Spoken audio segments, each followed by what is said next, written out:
Para iniciar o software, precisa se encontrar o ícone, que é o ThermoView Plus. Ok, então você clica no ícone e vai abrir o software. Essa versão que eu tenho aqui é a 7.0.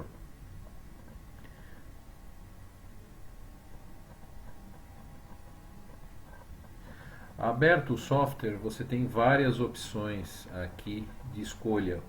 Uma delas também na parte de opções seria se você por acaso tiver com a versão em inglês e quiser passar para português, ou tiver com a versão em inglês e quiser para francês, é só você vir aqui em opções, linguagem e escolher uma língua que você queira. Por exemplo, eu vou trocar para o inglês. Tá? Selecionei o inglês, ele pergunta se realmente eu tenho certeza. Sim. Aí eu simplesmente fecho o software e reabro novamente. Então eu vou fechar o software aqui e vou reabri-lo. Ele vai vir em inglês.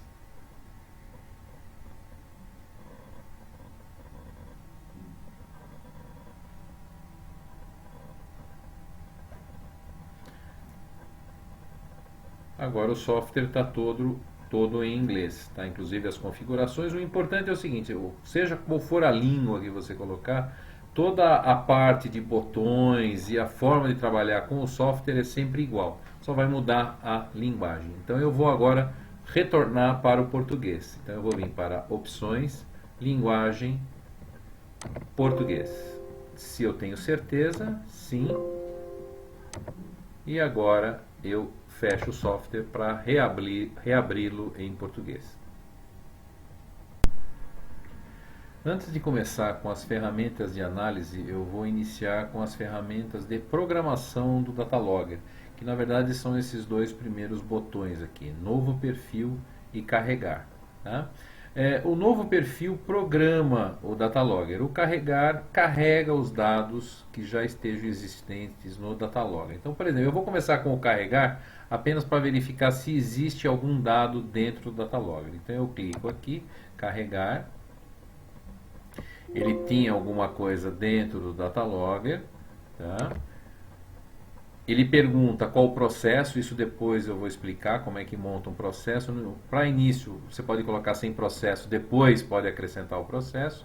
Próximo, ok? Coloca-se um nome, por exemplo, teste, e eu vou verificar o que tem dentro desse Datalogger agora que eu estou descarregando. O importante é o seguinte, algumas informações básicas, já logo na programação, 46,1 graus Celsius, quer dizer o seguinte, isso foi a maior temperatura que o Datalogger chegou nesse teste que foi feito, tá ok? Então agora é só apertar o final, e aqui vem uma curva, tinha uma informação, né, de uma configuração de uma estufa de pintura que foi feito um teste, e está aqui os dados dessa estufa.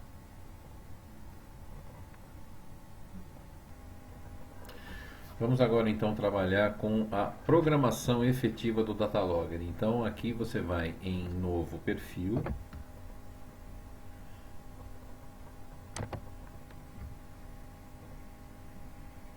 E ele vai carregar a opção, né, o que você pode escolher. Se você não tiver o wireless, estiver trabalhando só com a caixa térmica com o Datalogger sem o wireless, você vai usar medição, não vai usar a medição em tempo real. Agora, se você estiver usando um sistema wireless ou queira usar o cabo ligado ao computador para medir temperaturas em tempo real, você seleciona esse quadradinho aqui. Tá?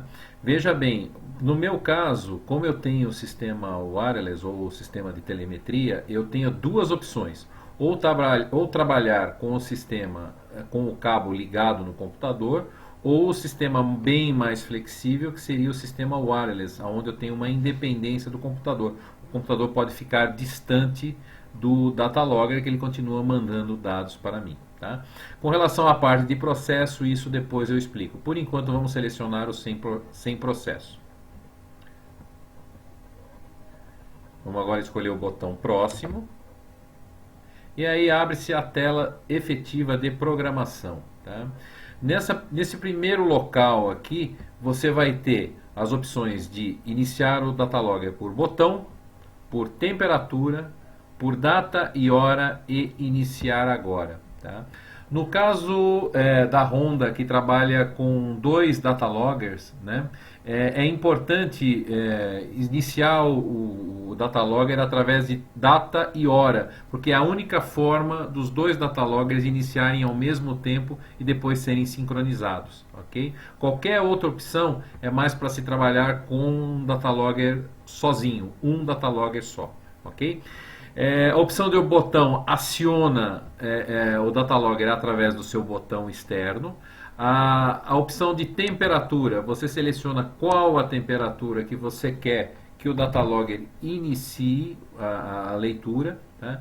O importante é dizer que se o data logger tiver 6 canais, 10 ou 20 canais, o primeiro deles que atingir a temperatura configurada vai iniciar o data logger. Ok?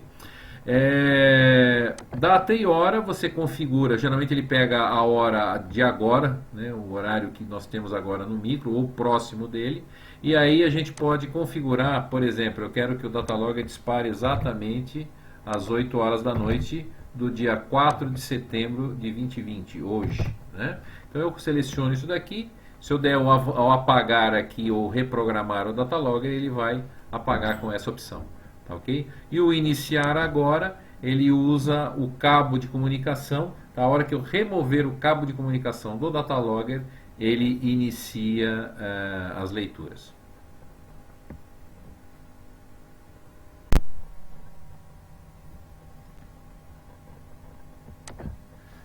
Após as explicações de como iniciar a corrida, eu tenho a opção de também como parar a corrida, né? Então eu posso parar pelo botão ou posso parar também por uma data e hora. Então vamos supor que lá em cima eu tenha 4 de setembro às 20 horas, né? Eu posso parar o logger exatamente daqui 24 horas ou daqui mais tempo, daqui 48 horas. Né? Essa opção é uma opção que eu acabo não usando muito, porque se você precisar de mais tempo, o data logger já desligou. Né? Então eu prefiro usar o botão, porque o botão ele dá uma flexibilidade para você parar a hora que você necessitar. Tá? Um outro dado importante é o intervalo de amostragem, onde aqui eu seleciono o tempo que eu quero, que no meu caso aqui, que são 10 canais, eu quero leituras simultâneas de cada termopar. Tá? Então, no caso aqui, a cada 1 segundo eu vou ter uma leitura simultânea dos 10 pontos ligados à peça ou ao ar dentro do meu processo. Então aqui eu posso chegar até 2 décimos de segundo se eu não estiver usando wireless, tá? Se eu não estiver usando telemetria. Se eu estiver usando telemetria, a configuração mínima é 1 segundo. Ok? Então, uma outra coisa importante é o seguinte: se você estiver usando dois data loggers e queira fazer com que os dois funcionem ao mesmo tempo com telemetria, isso é possível, desde que você tenha duas redes de telemetria. Então, aqui no caso, a rede TX1 seria desse primeiro data logger. Para eu programar o segundo data logger e funcionar online, eu teria que abrir novamente o software da mesma forma como eu fiz anteriormente e selecionar agora na programação TX2. Tá? Esse TX1 e esse TX2 é indicado em cada data logger se você tiver mais de um. Se você tiver somente um, geralmente o padrão é TXT1. Desculpe, TX1, eu estou falando TXT não, é TX1, só TX1, ok? Uma outra coisa que pode ser feita é ser desabilitado o botão Start Stop, né? Então o que acontece? Você pode acionar o data logger, mas você não pode mais desligá-lo. Você só pode desligá-lo quando você vier no computador e ligar o cabo de comunicação. É uma opção interessante caso você esteja trabalhando com quench com grande pressão, que poderia teoricamente desligar o data logger, ou então mesmo assim no campo, você mesmo sem querer desligar o data logger antes até de colocar dentro do sistema de proteção térmica ou das barreiras térmicas. Okay? Então esse botão é interessante às vezes acionar. Né?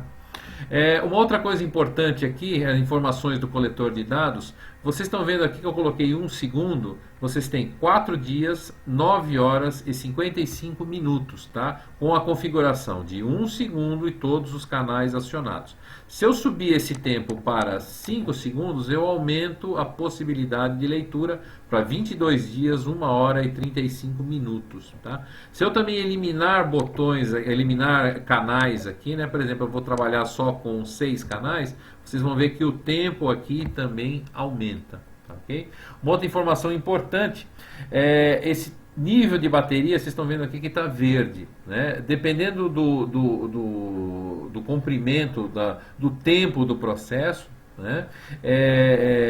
Esse valor acaba se modificando, né? Então o verde é para um acionamento de até 10, 12, 48 horas, não muito mais do que isso, né? Para processos de mais tempo, essa bateria deveria estar mais cheia, deveria estar com por volta de 3 volts. Eu estou aqui mostrando um data logger com baterias alcalinas, né? Se você estiver trabalhando com baterias de lítio, esse valor passa entre 7, 6,5 e 7 volts. Então é o ideal para se iniciar. Tá? A indicação verde quer dizer o seguinte, que existe condições do datalogger fazer as leituras e praticamente ler todo o processo de vocês. É um valor que vai variar, né? Não é um valor preciso, totalmente preciso, né? Ele pode se alterar ao longo do tempo, né? Mas dá uma ideia se você deve trocar as baterias ou não. Tá? As outras opções, você tem a data de calibração. Geralmente essa data de calibração ela é uma data mais voltada para a fabricação do datalogger, aonde essa data de calibração ela é alterada através, aqui no Brasil, através de laudos feitos aonde nós atualizamos essa data. Então, o meu, por exemplo, já está com a data atualizada para 1º de junho de 2020, através de um certificado de calibração atualizado. Okay? Aí você tem a temperatura interna do datalogger, que é a temperatura inicial, agora, quanto ele está para iniciar o teste. Né? Finalmente, a gente tem aqui condições de habilitar ou desabilitar todos os canais do datalogger. Tá? Então, se eu quiser trabalhar somente com um, eu só apertar aqui o habilitar, ó, eu tenho essa flexibilidade de escolher quantos sensores eu quero. Então, por exemplo, eu quero trabalhar com 4 sensores, eu quero trabalhar com 1, 2, 3, 4, o 9 e o 10, eu posso. Tá? O importante é o seguinte, se você fizer esse tipo de programação, mesmo que você tenha sensores ligados aqui, eles não vão funcionar. Só vão funcionar os sensores 1, 2, 3, 4, 9 e 10. Ok?